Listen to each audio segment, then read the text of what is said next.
شروع اللہ کا نام لے کر جو بڑا مہربان نہایت رحم والا ہے۔ اے پیغمبر صلی اللہ علیہ وآلہ وسلم، مسلمانوں سے کہہ دو کہ جب اپنی بیویوں کو طلاق دینے لگو تو ان کی عدت کو پیش نظر رکھ کر طلاق دو اور عدت کا شمار رکھو، اور اللہ سے جو تمہارا پروردگار ہے ڈرو۔ نہ تو تم ہی ان کو ایام عدت میں ان کے گھروں سے نکالو اور نہ وہ خود ہی نکلیں، ہاں اگر وہ کھلی بے حیائی کریں تو اور بات ہے، اور یہ اللہ کی حدیں ہیں، اور جو اللہ کی حدوں سے تجاوز کرے گا وہ اپنے آپ پر ظلم کرے گا۔ اے طلاق دینے والے، تجھے کیا معلوم شاید اللہ اس کے بعد رجعت کی کوئی سبیل پیدا کر دے۔ پھر جب وہ اپنی میعاد یعنی عدت ختم ہونے کے قریب پہنچ جائیں تو یا تو ان کو اچھی طرح سے زوجیت میں رہنے دو یا اچھی طرح سے علیحدہ کر دو، اور اپنے میں سے 2 منصف مردوں کو گواہ کر لو، اور اے گواہو اللہ کے لیے درست گواہی دینا۔ ان باتوں سے اس شخص کو نصیحت کی جاتی ہے جو اللہ پر اور روز آخرت پر ایمان رکھتا ہے، اور جو کوئی اللہ سے ڈرے گا وہ اس کے لیے رنج و غم سے نجات کی صورت پیدا کر دے گا، اور اس کو ایسی جگہ سے رزق دے گا جہاں سے اس کو وہم و گمان بھی نہ ہو،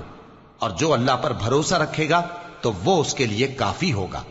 اللہ اپنے کام کو جو وہ کرنا چاہتا ہے پورا کر دیتا ہے۔ اللہ نے ہر چیز کا اندازہ مقرر کر رکھا ہے۔ اور تمہاری طلاق والی بیویاں جو حیض سے نا امید ہو چکی ہوں، اگر تم کو ان کی عدت کے بارے میں شبہ ہو تو ان کی عدت 3 مہینے ہے، اور جن کو ابھی حیض نہیں آنے لگا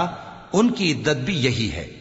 اور حمل والی عورتوں کی عدت وضع حمل یعنی بچہ جننے تک ہے، اور جو اللہ سے ڈرے گا اللہ اس کے کام میں سہولت پیدا کر دے گا۔ یہ اللہ کا حکم ہے جو اس نے تم پر نازل کیا ہے، اور جو اللہ سے ڈرے گا وہ اس سے اس کے گناہ دور کر دے گا اور اسے اجر عظیم بخشے گا۔ طلاق والی عورتوں کو ایام عدت میں اپنی حیثیت کے مطابق وہیں رکھو جہاں خود رہتے ہو، اور ان کو تنگ کرنے کے لیے تکلیف نہ دو، اور اگر وہ حمل سے ہوں تو بچہ پیدا ہونے تک ان کا خرچ دیتے رہو۔ پھر اگر وہ بچے کو تمہارے کہنے سے دودھ پلائیں تو ان کو ان کی اجرت دے دو، اور بچے کے بارے میں پسندیدہ طریق سے موافقت رکھو، اور اگر باہم ضد اور نا اتفاقی کرو گے تو بچے کو اس کے باپ کے کہنے سے کوئی اور عورت دودھ پلائے گی۔ صاحب وسعت کو اپنی وسعت کے مطابق خرچ کرنا چاہیے، اور جس کے رزق میں تنگی ہو جتنا اللہ نے اس کو دیا ہے وہ اس کے موافق خرچ کرے۔ اللہ کسی کو زیر بار نہیں کرتا مگر اسی کے لحاظ سے جتنا اس کو دیا ہے، اور اللہ ان قریب تنگی کے بعد آسانی کر دے گا۔ اور بہت سی بستیوں کے رہنے والوں نے اپنے پروردگار اور اس کے پیغمبروں کے احکام سے سرکشی کی تو ہم نے ان کو سخت حساب میں پکڑ لیا، اور ان پر ایسا عذاب نازل کیا جو نہ دیکھا تھا نہ سنا، سو انہوں نے اپنے کاموں کی سزا کا مزہ چکھ لیا، اور ان کا انجام نقصان ہی تو تھا۔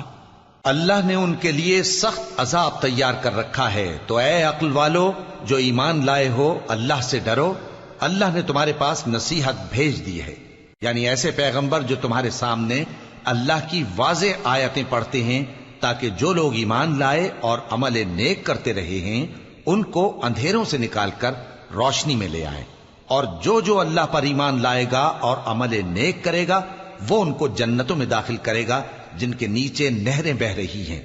وہ ہمیشہ ہمیشہ ان میں رہیں گے۔ اللہ نے ان کے لیے کیا خوب رزق رکھا ہے۔ اللہ ہی تو ہے جس نے 7 آسمان پیدا کیے اور ویسی ہی زمینیں بھی،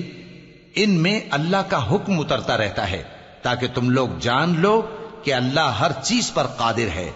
اور یہ کہ اللہ اپنے علم سے ہر چیز کا احاطہ کیے ہوئے ہے۔